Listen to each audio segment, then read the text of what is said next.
Não há verdade mais importante do que a da impessoalização, porque sem essa etapa de impessoalização do mal, não há esperança de trazer harmonia à experiência individual. Não podemos ser instrumentos de cura enquanto personalizamos o mal de alguma forma, ou considerarmos os indivíduos pessoalmente responsáveis por seus males e por suas falhas. Em nossa própria consciência, deve ficar claro que a natureza do mal é absolutamente impessoal. Tem sua origem apenas na crença universal em dois poderes. No momento em que, dessa forma, somos capazes de separá-lo de uma pessoa, nossa própria consciência é purificada como a de Pedro foi, quando ele não podia mais ver mal nos gentios ou nos animais. Sua consciência era, então, uma transparência para a unção espiritual. Por outro lado, é igualmente importante despersonalizar o bem. Muitos dos problemas do mundo vêm da personalização do bem, desde personalizar o bem somente em Jesus, até personalizar o bem em nossa bandeira, nosso país, nossa igreja, nossa religião, nosso lar ou em nossa família. Muito dos males do mundo estão ligados à crença de que temos o monopólio do bem. Generalizações sobre nações de pessoas estão sempre incorretas. Uma vez que aprendemos a impersonalizar, percebemos que o único bem que existe é Deus.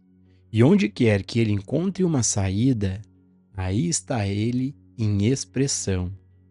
E onde não encontra uma saída, aí ele não está.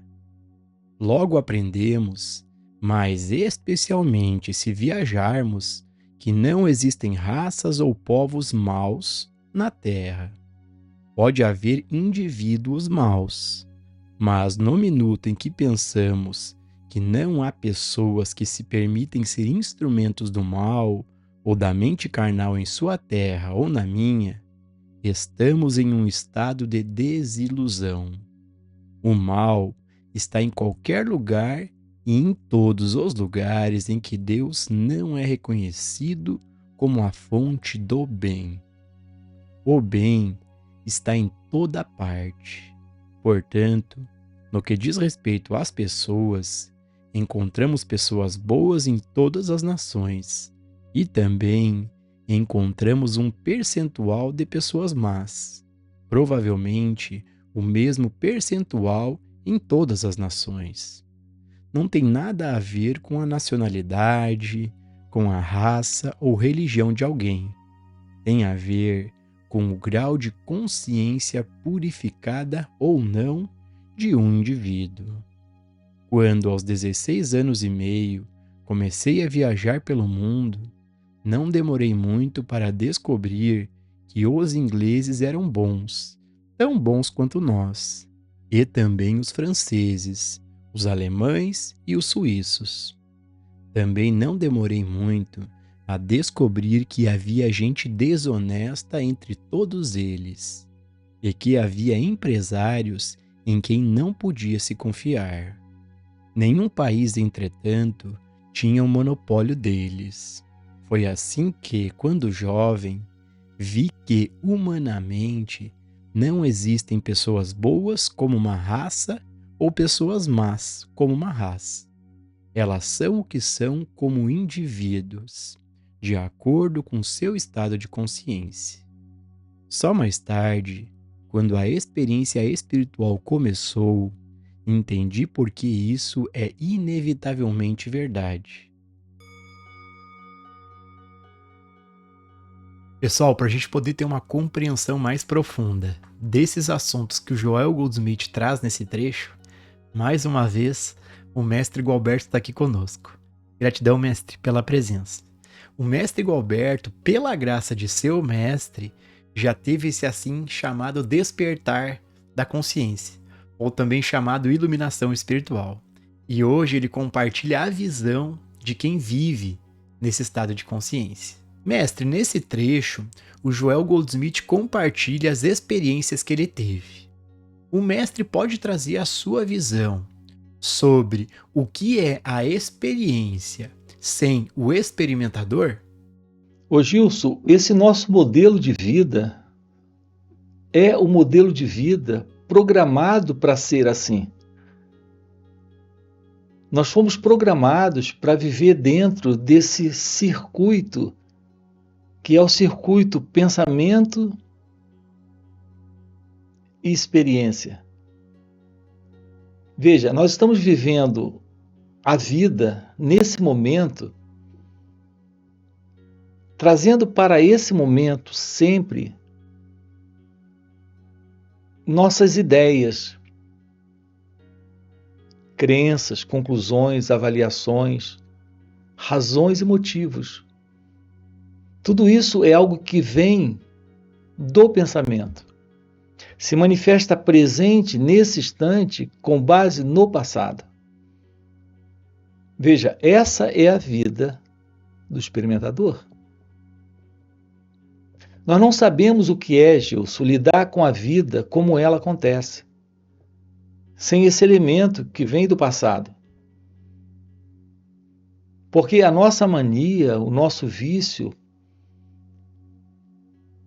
esse modelo de continuar, de continuação da identidade, como nós nos vemos, é a presença do experimentador.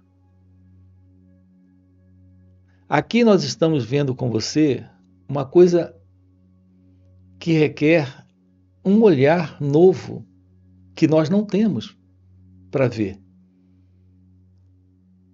O fato de que a vida está acontecendo agora aqui.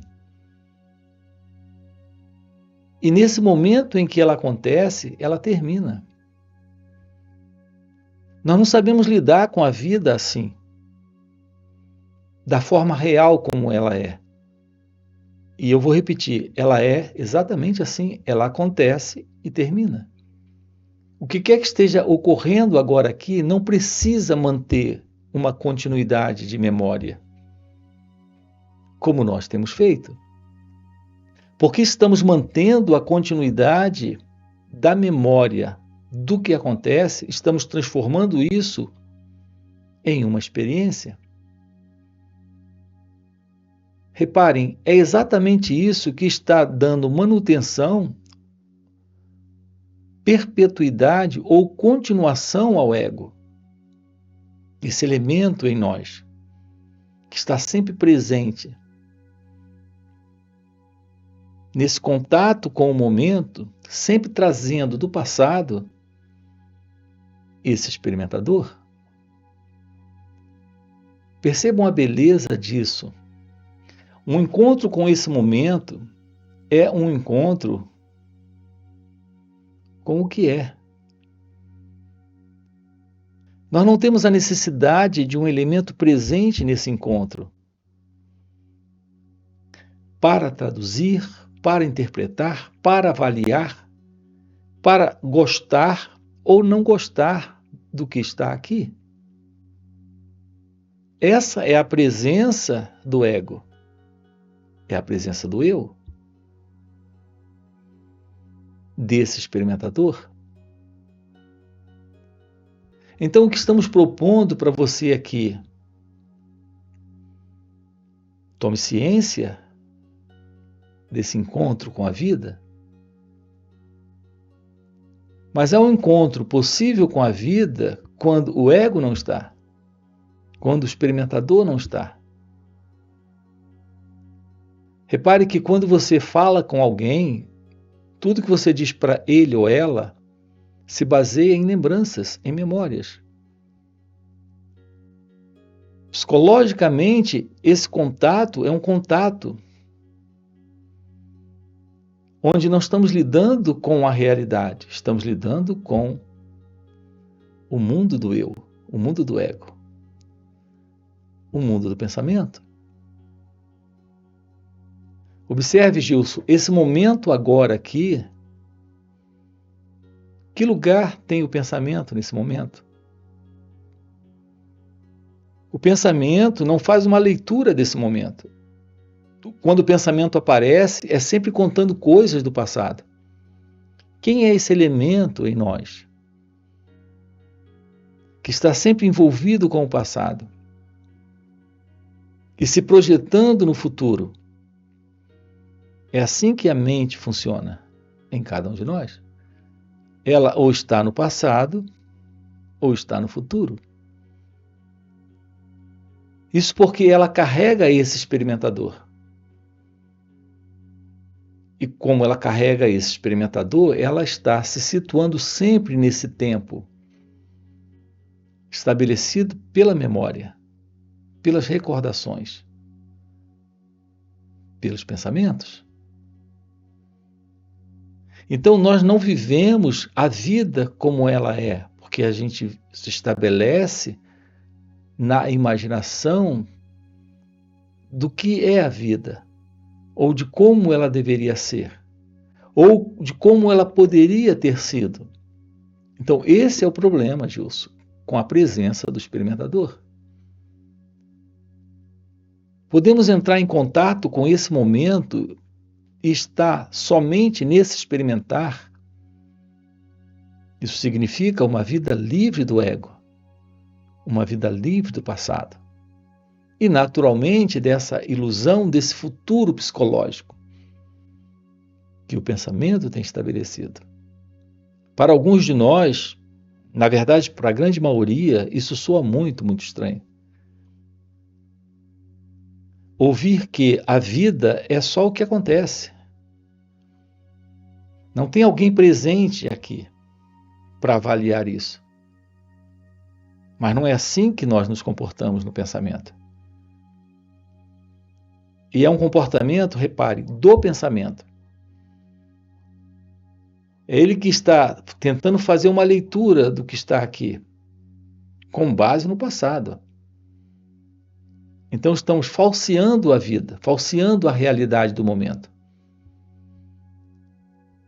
Quando você se encontra comigo, você se encontra com a verdade daquilo que eu sou ou com a ideia que você tem sobre quem eu sou. Partindo de uma ideia sobre quem você é. Veja, é assim que acontece em nossos contatos, em nossos relacionamentos. Então há sempre uma distância entre eu e você. Esta distância é a ausência da comunhão. E se nós não temos comunhão, não há uma verdadeira comunicação entre nós. Na verdade, é exatamente a ausência dessa comunicação real, uma vez que não há comunicação, porque é um movimento de encontro entre ideias que eu tenho e ideias que você tem, que são só imagens. Como não há esta comunicação, não há esta comunhão. E como não temos essa comunhão, está ausente a harmonia, a beleza, o amor. Então todas as nossas relações são relações que se assentam nesse modelo, que é o modelo do ego, do eu, desse experimentador, desse elemento que vem do passado, que transforma tudo o que acontece aqui numa experiência para ele. Ter um encontro com a verdade é ir além do ego, desse eu, desse experimentador. É tomar ciência da vida acontecendo, sem o passado. E sem qualquer ideia sobre o futuro. Então estamos diante da beleza de Deus, da beleza do amor, da beleza da vida. Quando o ego não está, quando o experimentador não está. Assim, a nossa ênfase aqui está nesta liberação, no fim do experimentador, no fim do eu, no fim do ego. para a ciência da vida nesse momento, onde está presente a realidade divina, que é o experimentar sem o elemento que registra isso e transforma isso em algo para ele, que é o experimentador.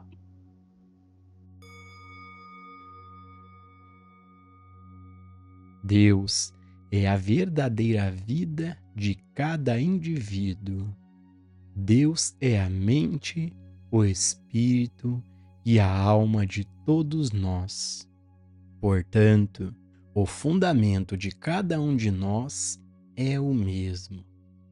Além disso, porque a mente carnal é uma, a mente carnal em cada um de nós também é a mesma. Cada nação tem seus fanáticos, toda nação tem o cruel, toda nação tem o miserável, cada nação tem seu tirano. Deve ser assim inevitavelmente, porque a mente carnal, a crença no bem e no mal, é o que constitui essas qualidades. E, portanto, onde quer que a mente carnal esteja, encontraremos aqueles que parecem maus.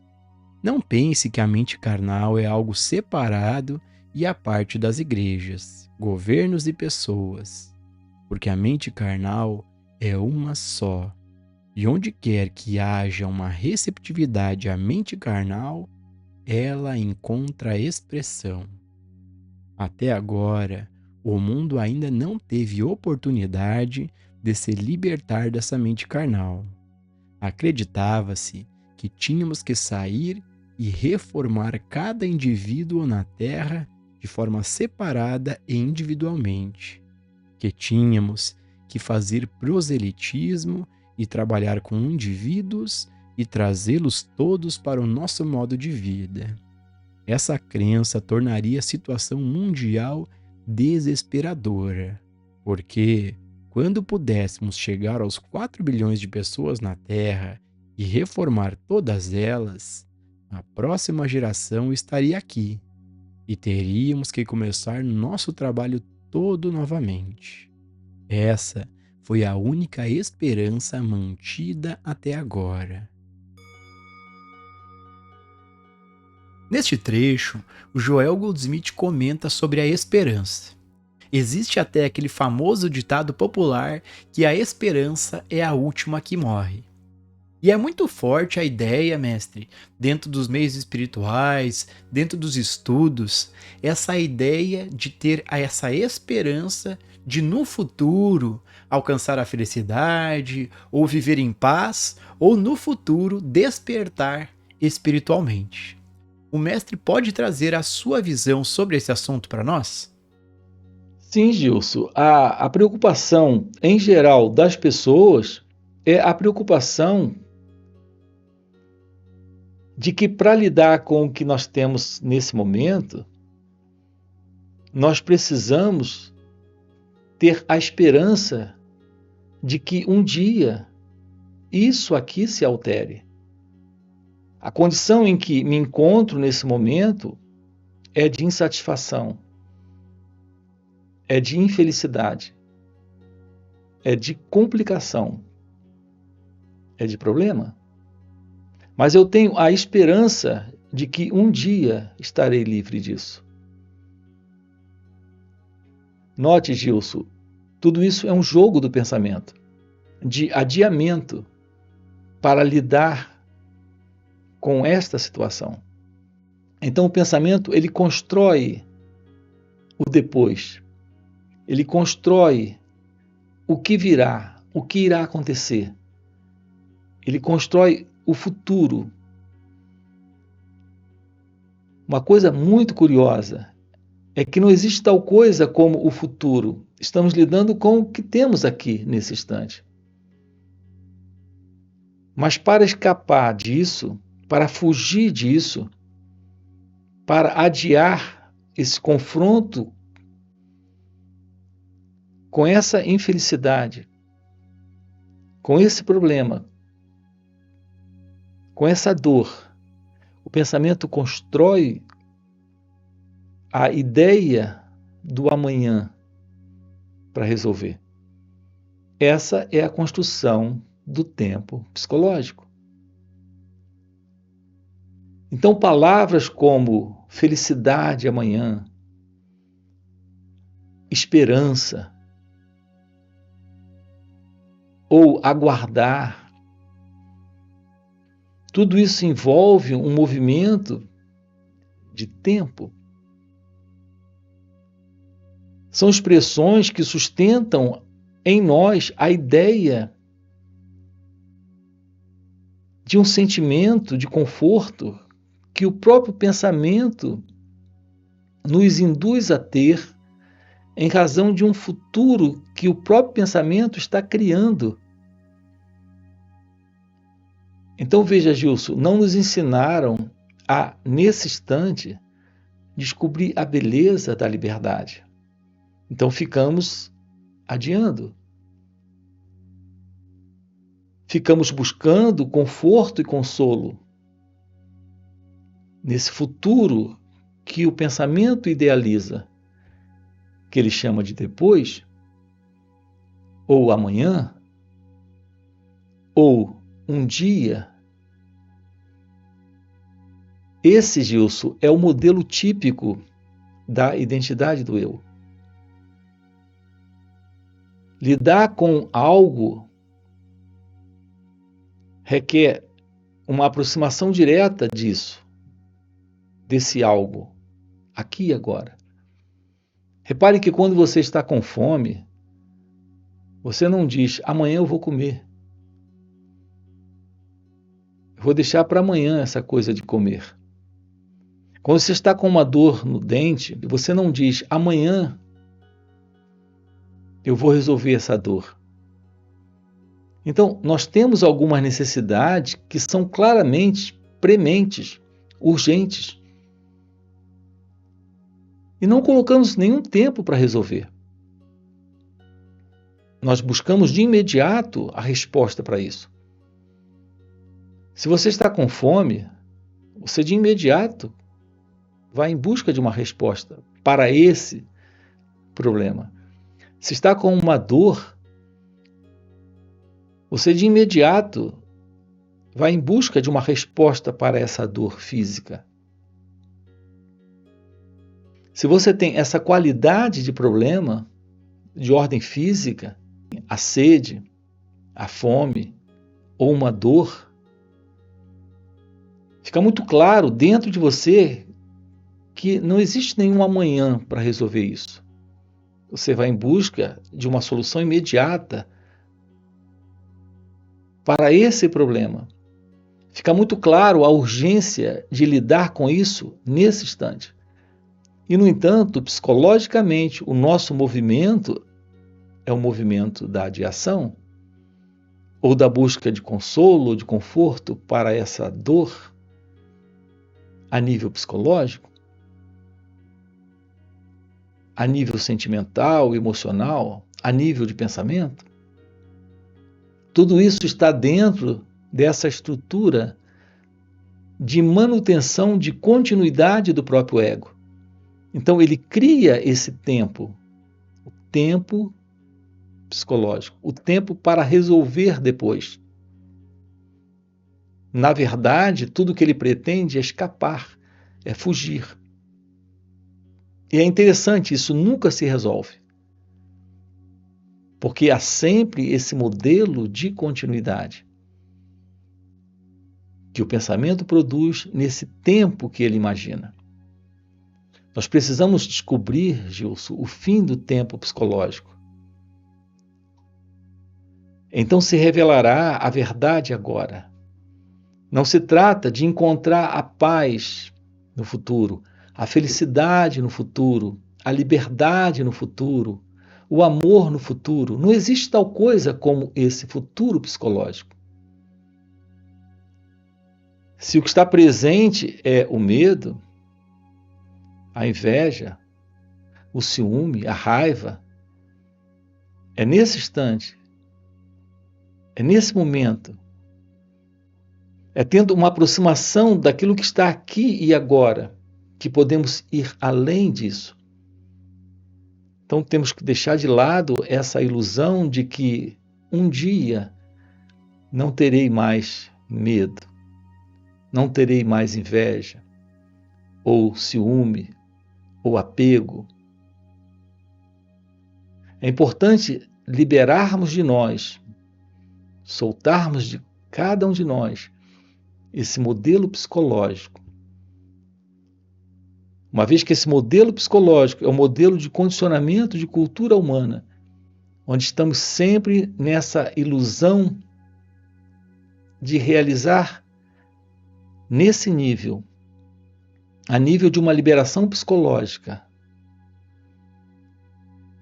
essa situação, deixarmos isso, nos livrarmos disso no tempo. Nós precisamos do tempo, sim, do ponto de vista físico, para realizar um projeto físico. Se você vai construir uma casa ou uma ponte, ou vai fazer um curso, você precisa do tempo. Mas no que diz respeito a esses assuntos de ordem psicológica, não existe tal coisa como o tempo. Uma solução para ser encontrada no tempo. Ou nos tornamos cientes disso nesse instante, ou continuamos presos a essa psicológica condição ilusória de dor, de contradição, de conflito e sofrimento. Precisamos descobrir a verdade sobre isso. Quando fica claro essa verdade, esse sofrimento desaparece, porque ele se sustenta nesse modelo do eu, do ego. É isso que estamos com você aqui investigando e aprofundando.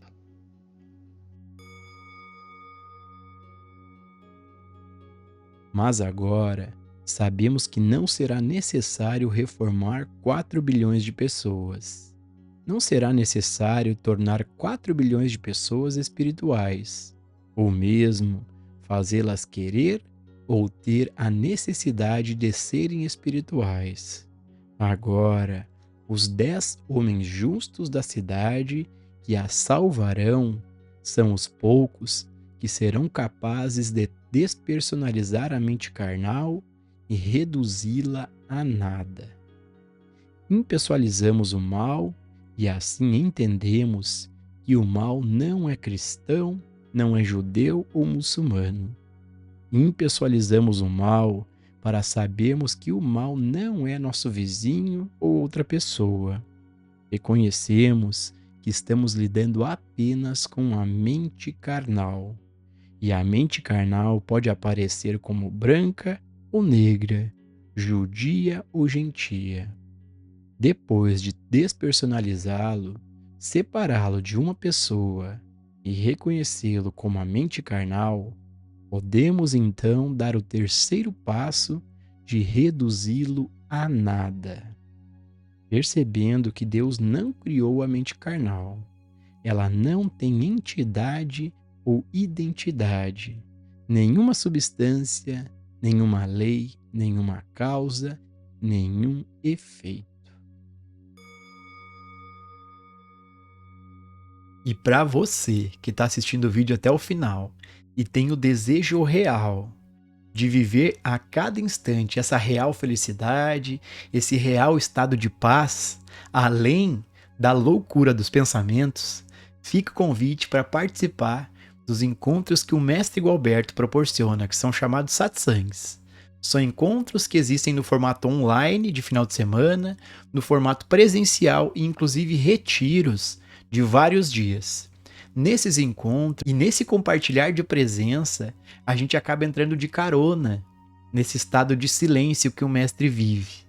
E isso é um facilitador incrível para a gente poder ter uma compreensão do que está além do entendimento. Então fica o convite, no primeiro comentário fixado tem o link do WhatsApp para poder participar desses encontros. Além disso, já dá um like no vídeo, se inscreve no canal se ainda não for inscrito e a gente se vê no próximo vídeo.